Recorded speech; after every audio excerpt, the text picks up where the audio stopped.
Greetings, one and all. Welcome to the channel. Guys, my name is Mind Power. You can call me MP. And the title of this video is Gaslighting, How to Avoid It. Now, guys, listen. Today is the 30th of December, 2024. On December 19, 2025, 20 days or so, 22 days, 21 days from now, it's kind of hard to do the math when I'm holding the phone and trying to speak. Anyways, TikTok will no longer be here.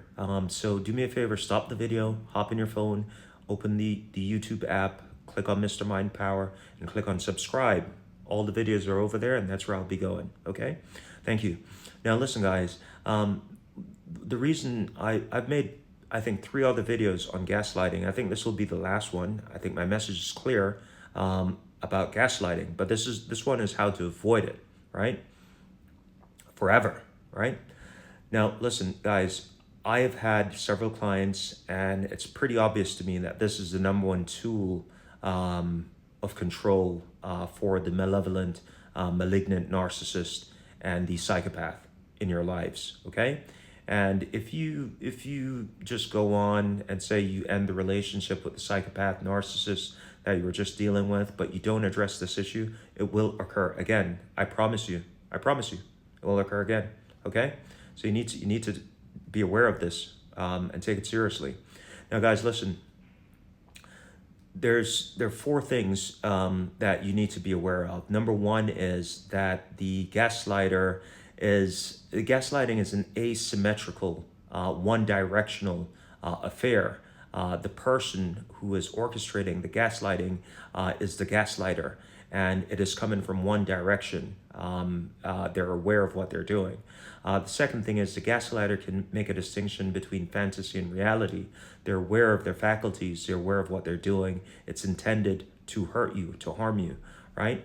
The third thing is that it's premeditated. This is an orchestrated plan in advance that they've thought about in order to get to a goal, an objective, right? And then the last thing is the distinction between narcissistic gaslighting and the psychopathic gaslighting. The narcissistic gaslighting is based on fantasy, a shared fantasy. They actually believe the gaslighting, the poor narcissists. They're like little putty cats compared to the psychopath, who are hell-bent on destroying you and the rest of humanity. The objective of the psychopath when they're gaslighting you is to destroy you. It's a definite goal. It's tied into Machiavellianism. It's contumacious, meaning it's against authority, law, and order, and it is definitely criminal. Okay, keep that in mind as I proceed. Now, the victim of the gaslighting, the receiver, interprets gaslighting no different between the two, and that's why I'm doing these videos, is to make you guys aware that there's difference between the gaslighting that you guys are referring to. The gaslighting from the narcissist side is based on getting supply. They will gaslight you by love bombing you. They'll gaslight you by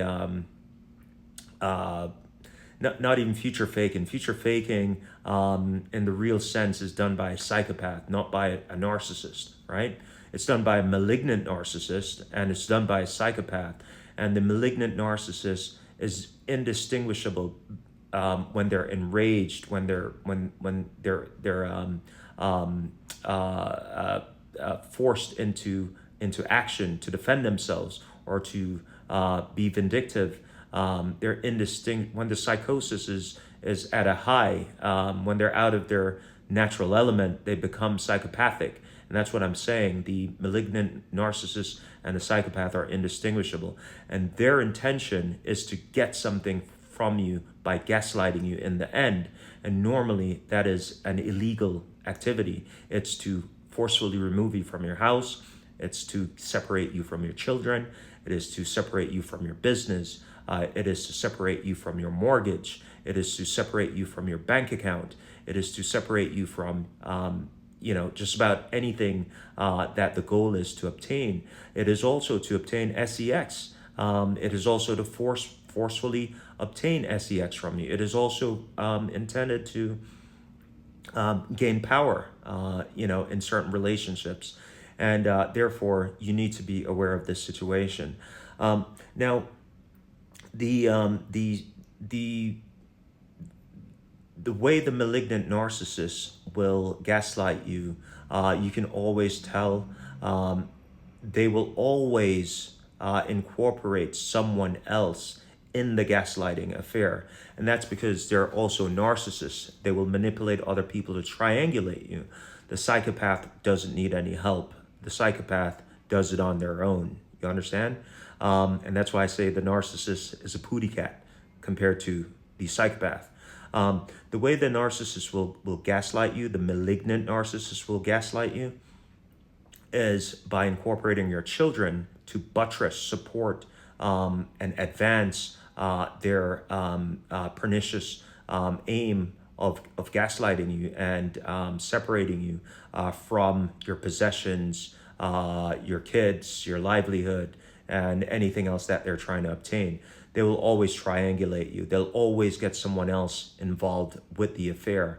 That could be your friends, or it could be the flying monkeys that they have.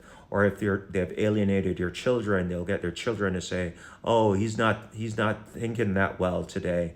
Oh, she's lost the plot. She's there's something wrong with her. She's not thinking straight. She forgot her keys this morning." And meanwhile, they took the keys and they hid the keys in the basement, right?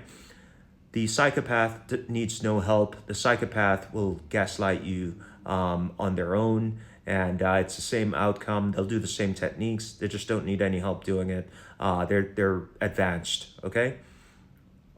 Now, why are you susceptible to gaslighting? It's because you have built-in insecurities. You have a high regard for authority and authority figures. You're a bit submissive, and you're a bit insecure. And you don't have faith in your own authority to make decisions. Normally, if you're dependent on someone else to make the decisions for you, that makes you highly susceptible to gaslighting, right? Those are the people the narcissist will go after in order to gaslight.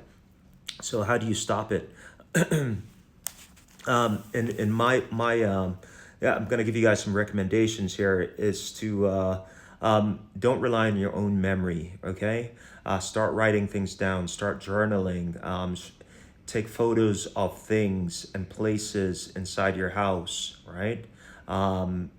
Put in hidden cameras and video cameras inside your house if you feel like you're being gaslit by someone. Also, speak to other people. This is a big one. Don't rely on your own friends as much, okay? Rely on people outside of your four walls, outside of your immediate circle, such as the garbage man, such as the crosswalking guard in the morning when you walk in your kids. You don't even need to say anything to them. But if they're treating you as as normal, you haven't lost your mind, right? If they're treating you like they always treat you, you haven't lost your mind. The person at the supermarket, make friends with them.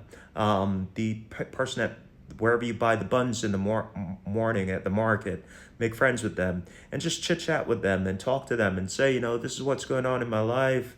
Or dealing with my ex, my husband, and make those people your friends. You don't have to go deep in the conversation with them, but use them to check you. If you have any doubts about your reality, use them as a source to check your reality. Make sure that you have a sound mind. Listen, the gaslighter is a cult leader, no different than a dictator or a warlord. Those are cult leaders. Okay, a warlord will gaslight thousands of people to pick up arms and go out and massacre people. So when you're dealing with a gaslighter, just understand, and they're also psychopaths, warlords, and dictators. Okay, so just be aware of who you're dealing with take it seriously and rely on others to check your reality for you. And that's my video, guys. I'll see you on the next one.